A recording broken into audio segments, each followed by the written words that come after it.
I also have a testimony on how the Lord taught me the power of praise. It was really something that he told me you need to know the power of praise before you join the worship ministry.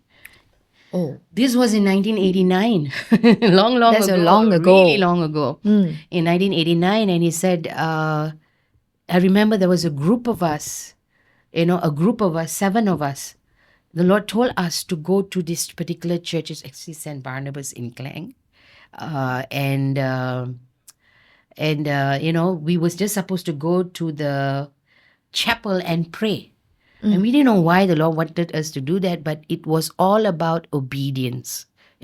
So we went and we just went there. We had a time of worship. We prayed. We shared the word. And he said 12 weeks, do it for 12 weeks. We did it for 12 weeks and we didn't know what we were doing. 12 just out of weeks. obedience. We just went 12 because one of the church members, one of the 7 people were the church member of that particular church. So she asked permission from the pastor. So what the pastor would do sometimes, he'd open from the parsonage, the window and see what we are doing, worship. We could see him peeping. Yeah. So what happened was, so at the 12th week, and we just did, we just went, finished, we came. I remember we discussed among ourselves and said, what were we doing? So we don't know, but we just had to be obedient because obedience has everything to do with worship. And so the 12th week, the very next day, Saturdays, we used to meet on Saturday. And Sundays, that next day, I came back from church so, because we go for service, second service. Normally I come back and be so tired, it's a whole day, morning till evening. So I came back about 5 something. And then we get a call from this group, that lady was the church, one of the members that was the church member. Yeah, so, so Sunday, the pastor called this member, and told that we want you all to come, this prayer group to come, because there were some youths that were getting hysterical in the hostel behind the church. So I remember I was so tired, but then, they called and so we all went. Yes. We went and you know what? All we did was worship. We just praised. We just praised. All the songs like "Let God Arise," "Let His Enemies Be Scattered." And here the children, they were teenagers actually. They were like screaming and shouting and all this chaos going on. But all the pastor did was like, "Sister, sing, sing, sing." And she was just, he was just like, sing, sing. And I went on, like, I think it was about 10 to 11 p.m. And, I don't remember anyone laying hands on the children. I don't remember anyone. But we could see through that praise and worship, the children were delivered. They were all calm after that. They were all normal. And that's when I learned the power of praise. And that's when he said, now you join the worship ministry. So this was in 1989. Now you join. I was young, really young. But now he says, join the worship ministry. Now you know the power of praise.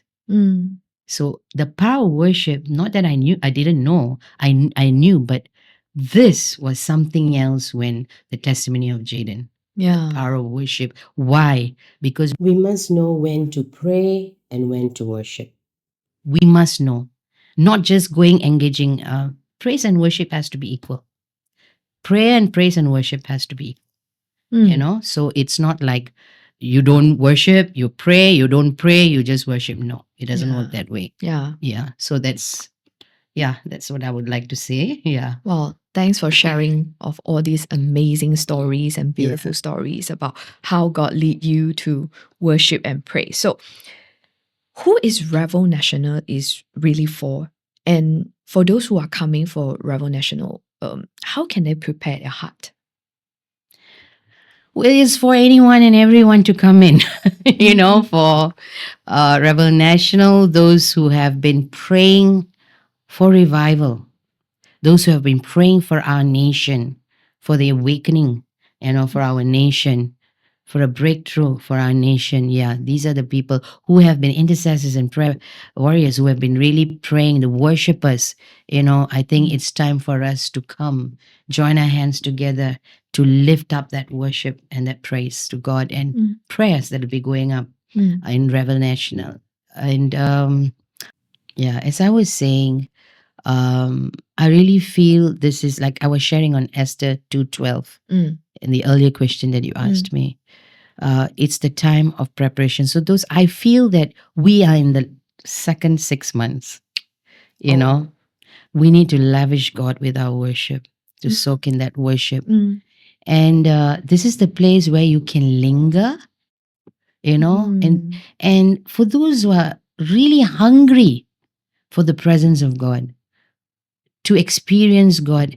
And many times people would ask, like, what can we expect out of this? What are y'all, things like this. But to me is, what do you have to offer to God? It's, why is it always you want to receive? It's always about receiving and receiving from God. Yeah. I really feel this time is what you have to offer to God. God wants that, that offering of worship. It's actually your whole being, you coming before the Lord, you as an offering. It goes back to Romans 12:1.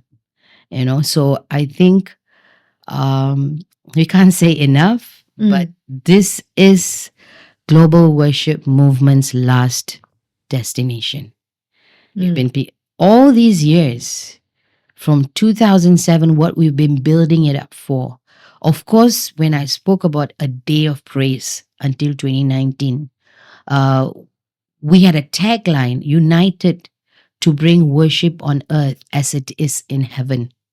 And that was really bringing the churches together, unity. That was about unity.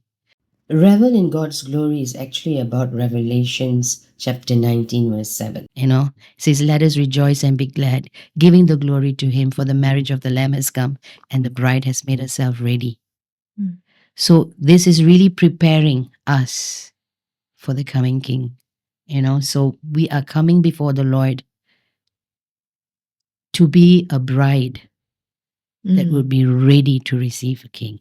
We want to give him that worship, and just how Esther prepared herself before going to the king's chambers. Yeah. So please, we would love to have all of y'all here. We invite y'all to Revel National. This is the place, if you are or you have been wanting to be in a time with him alone. Of course you're with others, but when it comes to worship, it is you and him. So come and just dwell in his presence. God bless you. Thank you, Shamini, for such a wonderful sharing. And also, we would like to thank all of you who have joined us. For those who want to know more about Revel, you can find us on social media, and our handle is Global Worship Movement, MWMNT.